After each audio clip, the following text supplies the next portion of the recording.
ਸਤਿ ਸ਼੍ਰੀ ਅਕਾਲ ਜੀ। ਮੈਂ doctor Jaspal Singh, principal entomologist, Punjab agricultural university Ludhiana ਵਿਖੇ ਤੁਹਾਡਾ ਫੂਡ ਐਂਡ ਕ੍ਰਾਫਟ ਮੇਲੇ ਦੇ ਵਿੱਚ ਸਵਾਗਤ ਕਰਦਾ ਹਾਂ। ਆਪਾਂ ਹੁਣ ਗੱਲਬਾਤ ਕਰਾਂਗੇ ਕਿ ਸ਼ਹਿਦ ਮੱਖੀਆਂ ਤੋਂ ਪ੍ਰਾਪਤ ਹੋਣ ਵਾਲੇ ਜਿਹੜੇ ਪਦਾਰਥ ਹੈ ਉਹ ਕਿੱਦਾਂ ਪ੍ਰਾਪਤ ਕੀਤੇ ਜਾਂਦੇ ਆ, ਉਹਨਾਂ ਦੇ ਕੀ ਗੁਣ ਹੁੰਦੇ ਆ, ਕੀ ਉਹਨਾਂ ਦੀ ਆਪਾਂ ਵਰਤੋਂ ਕਰ ਸਕਦੇ ਹਾਂ। ਤਾਂ ਆਮ ਤੌਰ 'ਤੇ ਜਿਵੇਂ ਸ਼ਹਿਦ ਇੱਕ ਬਹੁਤ ਹੀ ਵਡਮੁੱਲੀ ਦਾਤ ਕੁਦਰਤ ਵੱਲੋਂ ਮਨੁੱਖਤਾ ਨੂੰ ਮੰਨੀ ਜਾਂਦੀ ਹੈ ਅਤੇ ਇਹਦੇ ਵਿੱਚ ਬਹੁਤ ਸਾਰੇ ਖੁਰਾਕੀ ਤੱਤ ਮਿਲਦੇ ਆ। ਤਾਂ ਸ਼ਹਿਦ ਦੀ ਜੇ ਆਪਾਂ ਬਣਤਰ ਦੀ ਗੱਲ ਕਰਦੇ ਹਾਂ ਤਾਂ ਇਹਦੇ ਵਿੱਚ 65% ਤੱਕ ਇਕਹਿਰੀਆਂ ਖੰਡਾਂ ਹੁੰਦੀਆਂ ਹਨ, ਜਿਵੇਂ ਗਲੂਕੋਜ਼ ਅਤੇ ਫਰਕਟੋਜ਼। ਗਲੂਕੋਜ਼ ਜਿਹੜੀ ਸੋਲਿਡ ਰੂਪ ਦੇ ਵਿੱਚ ਹੁੰਦੀ ਹੈ ਅਤੇ ਫਰਕਟੋਜ਼ ਜਿਹੜੀ ਫਲਾਂ ਦੇ ਵਿੱਚ ਪਾਈ ਜਾਂਦੀ ਹੈ। ਬਾਕੀ ਹੋਰ ਵੀ ਕਾਫੀ ਤਰ੍ਹਾਂ ਦੀ ਖੰਡ ਹੁੰਦੀਆਂ ਇਹਦੇ ਵਿੱਚ, ਪਰ ਜਿਹੜੀ ਖੰਡ ਆਪਾਂ ਆਮ ਤੌਰ 'ਤੇ ਵਰਤਦੇ ਹਾਂ ਉਹਦੀ ਜਿਹੜੀ ਵੱਧ ਤੋਂ ਵੱਧ ਮਾਤਰਾ ਨਿਰਧਾਰਿਤ ਕੀਤੀ ਗਈ ਹੈ FSSAI ਵੱਲੋਂ ਭਾਰਤ ਵਿੱਚ, ਉਹ 5% ਹੈ।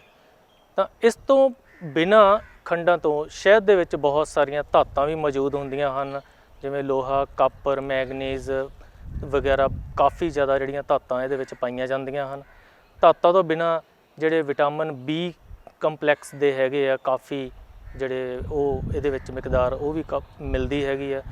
ਤਾਂ ਕਹਿਣ ਦਾ ਭਾਵ ਇਹ ਆ ਕਿ ਸ਼ਹਿਦ ਸਿਰਫ ਸਾਨੂੰ ਖੰਡ ਜਾਂ ਊਰਜਾ ਦਾ ਸਰੋਤ ਹੀ ਨਹੀਂ ਹੈਗਾ, ਇਹਦੇ ਵਿੱਚ ਹੋਰ ਵੀ ਬਹੁਤ ਸਾਰੇ ਖੁਰਾਕੀ ਤੱਤ ਮੌਜੂਦ ਹੁੰਦੇ ਹਨ।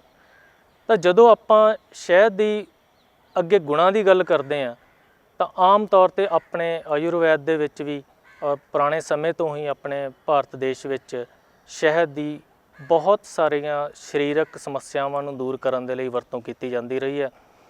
ਸ਼ਹਿਦ ਸਭ ਤੋਂ ਵੱਡਾ ਇੱਕ ਤਾਂ ਸਾਧਨ ਹੈਗਾ ਸਾਡੇ ਸਰੀਰ ਨੂੰ ਜਿਹੜਾ ਇੱਕਦਮ ਊਰਜਾ ਪ੍ਰਦਾਨ ਕਰਦਾ, ਕਿਉਂਕਿ ਇਹਦੇ ਵਿੱਚ ਇਕਹਿਰੀਆਂ ਸਿੰਗਲ ਜਿਹੜੀਆਂ ਖੰਡਾਂ ਹੁੰਦੀਆਂ ਜਿਹੜੀਆਂ ਇੱਕਦਮ ਆਪਣੇ ਸਰੀਰ ਦੇ ਵਿੱਚ ਜਜ਼ਬ ਹੋ ਜਾਂਦੀਆਂ ਅਤੇ ਊਰਜਾ ਦਿੰਦੀਆਂ।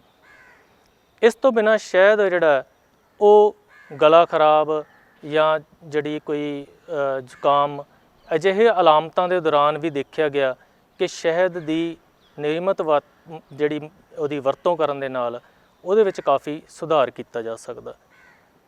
ਸ਼ਹਿਦ ਨੂੰ ਕਈ ਹੋਰ ਜਿਹੜੇ ਸਰੀਰਕ ਤਾਕਤ ਉਤਪੰਨ ਕਰਨ ਦੇ ਲਈ ਪ੍ਰਦਾਨ ਕਰਨ ਦੇ ਲਈ ਵੀ ਵਰਤਿਆ ਜਾਂਦਾ ਹੈਗਾ। ਤਾਂ ਇਹ ਵੱਖ-ਵੱਖ ਜਿਹੜੇ ਫਾਇਦੇ ਹੈਗੇ ਆ ਜਿਹੜੇ ਸ਼ਹਿਦ ਤੋਂ ਮਿਲਦੇ ਆ, ਪਰ ਇਹ ਫਾਇਦੇ ਲੈਣ ਦੇ ਲਈ ਜ਼ਰੂਰੀ ਹੈ ਕਿ ਸ਼ਹਿਦ ਦੀ ਜਿਹੜੀ ਖੁਰਾਕੀ ਤੱਤਾਂ ਦੇ ਤੌਰ 'ਤੇ ਲਗਭਗ ਹਰ ਰੋਜ਼ ਖੁਰਾਕ ਦੇ ਵਿੱਚ ਇਹਨੂੰ ਸ਼ਾਮਿਲ ਕੀਤਾ ਜਾਵੇ।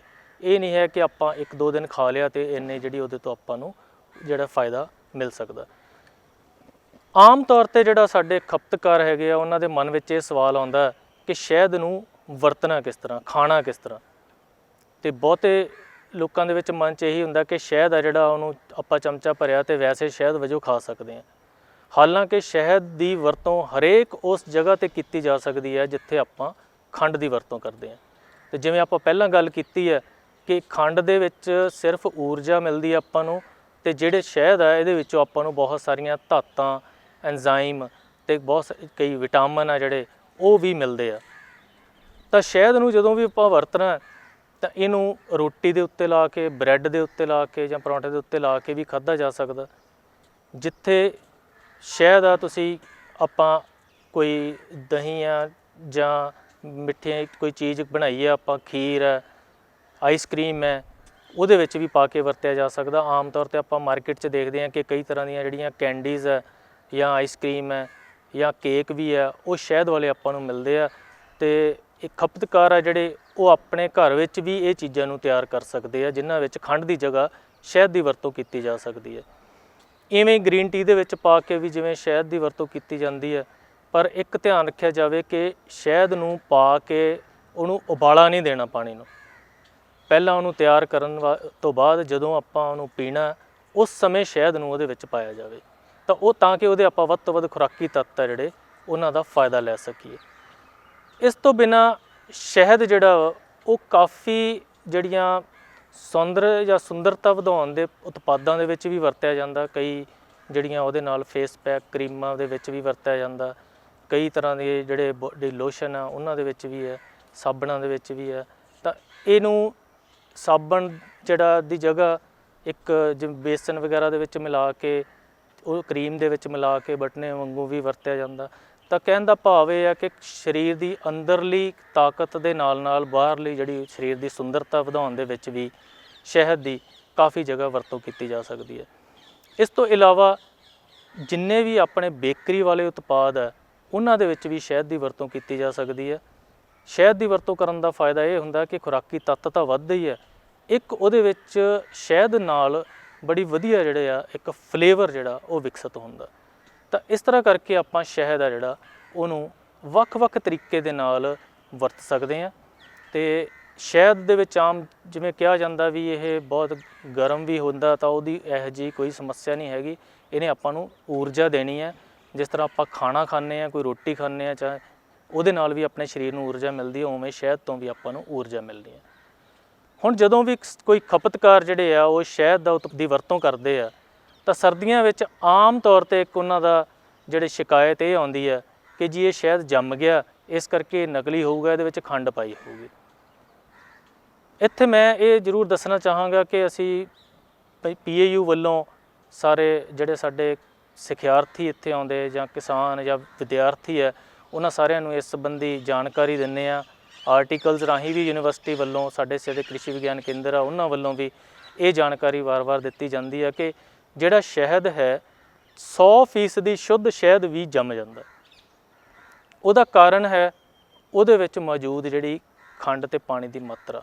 ਆਮ ਤੌਰ 'ਤੇ ਦੇਖਿਆ ਜਾਂਦਾ ਕਿ ਗਲੂਕੋਜ਼ ਅਤੇ ਪਾਣੀ ਦੀ ਮਾਤਰਾ ਜਿਹੜੀ ਹੈ, ਜੇ ਉਹਦਾ ਅਨੁਪਾਤ 1.8 ਤੋਂ ਘੱਟ ਹੋਵੇ ਤਾਂ ਉਹ ਸ਼ਹਿਦ ਜਿਹੜਾ ਉਹ ਜੰਮ ਜਾਂਦਾ, ਅਤੇ ਜੇ 2.1 ਤੋਂ ਵੱਧ ਹੋਊਗੀ ਤਾਂ ਇਹ ਅਨੁਪਾਤ ਤਾਂ ਉਹ ਸ਼ਹਿਦ ਨਹੀਂ ਜੰਮਦਾ। ਦੂਸਰਾ ਕਾਰਨ ਜਿਹੜਾ ਹੁੰਦਾ ਸ਼ਹਿਦ ਤਾਪਮਾਨ ਕਿੰਨੇ 'ਤੇ ਪਿਆ।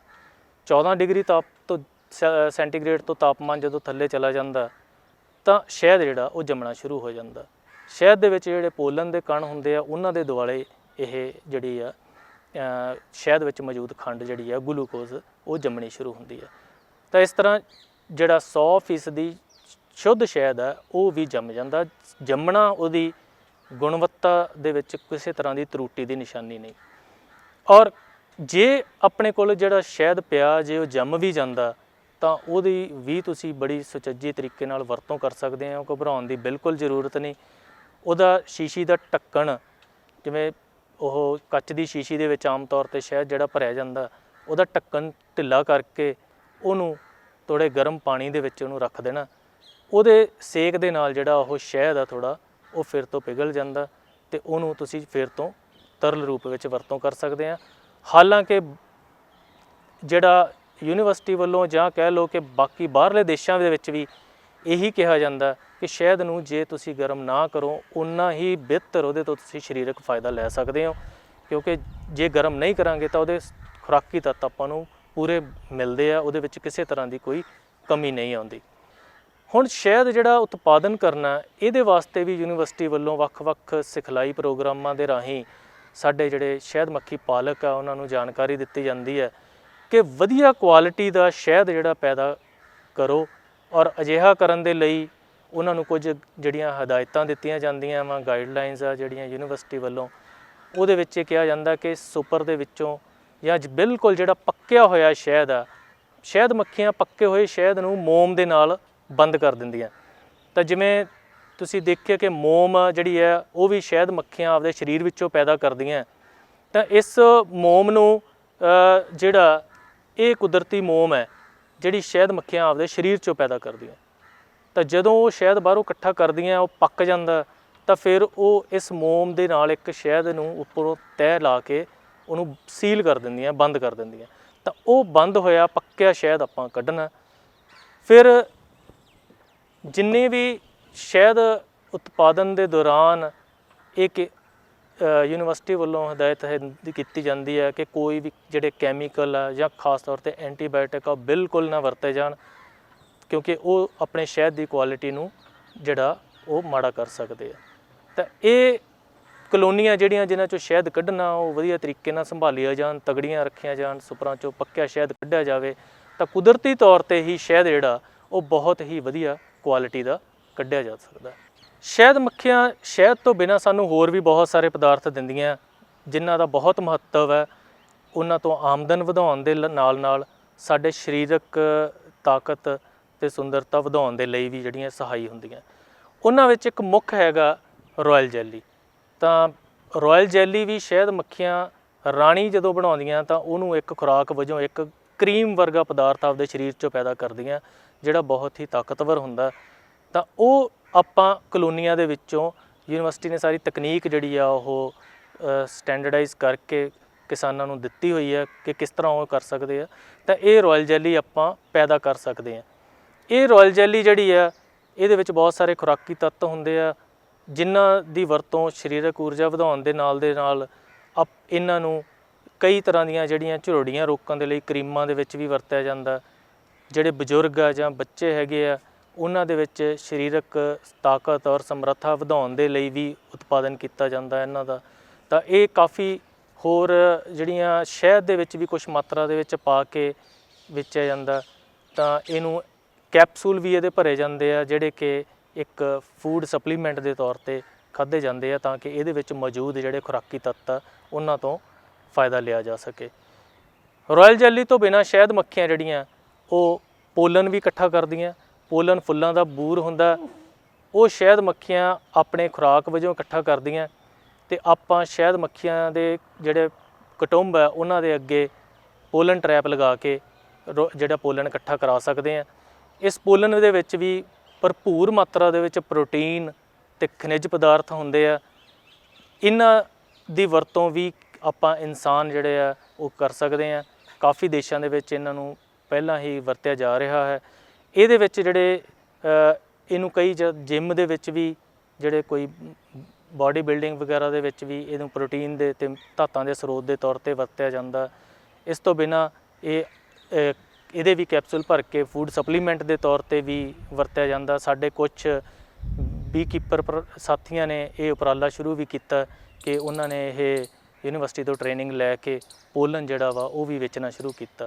पोलन तो बिना प्रपोलस है जिहड़ा वो भी इकट्ठा किया जा सकता। ये एक गूंद वर्गा पदार्थ हुंदा जिहड़ा शहद मक्खियां इकट्ठा करदियां आपदे परिवार दे विच जिथे वो रहिंदियां उस हाइव दी सुरक्षा दे लई उहदियां विरलां चित्थां नूं भरदियां जां आपदे छत्तिਆਂ ਨੂੰ पालिश करदियां तां कि उहदे विच जिहड़ा बचाव कर सकण ਉਹ दुश्मनां ਤੋਂ। ਤਾਂ इस प्रपोलस दे विच बहुत सारे जिहड़े आ अजिहे तत्त हुंदे आ ਜਿਹੜੇ बहुत सारे बैक्टीरिया या वायरसिस ਨੂੰ ਕਾਬੂ ਕਰਨ ਦੇ ਵਿੱਚ ਸਹਾਈ ਹੁੰਦੇ ਆ। ਤਾਂ ਇਸ ਕਰਕੇ ਇਹ ਕਈ ਤਰ੍ਹਾਂ ਦੀਆਂ ਜਿਹੜੀਆਂ ਜਿਵੇਂ ਥਰੋਟ ਸਪਰੇ ਵਗੈਰਾ ਹੈਗੇ ਆ ਉਹਨਾਂ ਦੇ ਵਿੱਚ ਕਈ ਟਿੰਕਚਰ ਆ ਜਿਹੜੇ ਜ਼ਖਮਾਂ 'ਤੇ ਲਾਉਣ ਦੇ ਲਈ ਉਹਨਾਂ ਦੇ ਵਿੱਚ ਵੀ ਵਰਤਿਆ ਜਾਂਦਾ ਇਹਨਾਂ ਨੂੰ। ਇਸ ਤੋਂ ਬਿਨਾਂ ਪੇਂਟ ਜਾਂ ਪੋਲਿਸ਼ ਕਰਨ ਦੇ ਵਿੱਚ ਵੀ ਵਰਤਿਆ ਜਾਂਦਾ ਪ੍ਰਪੋਲਸ ਨੂੰ। ਕਈ ਦਵਾਈਆਂ ਇਹਦੇ ਤੋਂ ਤਿਆਰ ਕੀਤੀਆਂ ਜਾਂਦੀਆਂ। ਤਾਂ ਪ੍ਰਪੋਲਸ ਵੀ ਇੱਕ ਉਤਪਾਦ ਹੈ ਜਿਹਨੂੰ ਆਪਾਂ ਵਰਤ ਸਕਦੇ ਹਾਂ। पोलन जिवें मैं दस्सिया तुहानूं कि शहद मक्खियां आपदी खुराक वजों इकट्ठा करदियां, पर ये इकट्ठा करन दे दौरान शहद मक्खियां एक बहुत वड्डा योगदान साडे मनुखी समाज नूं पाउंदियां। वो हैगा फसलों का परागण करके। बहुत सारिया फसलों का परागण करके शहद मक्खियां उन्हां दा उत्पादन वधाउंदियां तां कि वो मनुखी खुराक की जिहड़ी जरूरत नूं वो पूरा किया जा सके। इस तो बिना शहद मक्खियां तो उन्हां दी जिहड़ी जहर है वो भी इकट्ठी करके वेची जा सकती है। ਉਹਦਾ ਵੀ ਚੋਖਾ ਜਿਹੜਾ ਮੁੱਲ ਮਿਲ ਜਾਂਦਾ। ਔਰ ਇਹ ਮੱਖੀ ਜ਼ਹਿਰ ਹੈ ਜਿਹੜੀ ਇਹਨੂੰ ਵਰਤਿਆ ਜਾਂਦਾ ਕਈ ਤਰ੍ਹਾਂ ਦੇ ਦਰਦ ਨਿਵਾਰਕ ਦਵਾਈਆਂ ਦੇ ਵਿੱਚ ਵਰਤਿਆ ਜਾਂਦਾ। ਜੋੜਾਂ ਦੇ ਦਰਦਾਂ ਦੇ ਇਲਾਜ ਦੇ ਲਈ ਵਰਤਿਆ ਜਾਂਦਾ ਜਾਂ ਉਹਨਾਂ ਇਨਸਾਨਾਂ ਦੀ ਟਰੀਟਮੈਂਟ ਜਾਂ ਇਲਾਜ ਦੇ ਲਈ ਵਰਤਿਆ ਜਾਂਦਾ ਜਿਹੜੇ ਵਿੱਚ ਮੱਖੀ ਦੇ ਜ਼ਹਿਰ ਦਾ ਬਹੁਤ ਜ਼ਿਆਦਾ ਅਸਰ ਹੁੰਦਾ। ਤਾਂ ਇਹ ਸੰਖੇਪ ਦੇ ਵਿੱਚ ਕੁਝ ਵਰਤੋਂ ਅਤੇ ਗੁਣ ਸੀਗੇ ਜਿਹੜੇ ਸ਼ਹਿਦ ਮੱਖੀਆਂ ਤੋਂ ਮਿਲਣ ਵਾਲੇ ਵੱਖ-ਵੱਖ ਉਤਪਾਦਾਂ ਤੋਂ ਸਾਨੂੰ ਮਿਲਦੇ ਆ।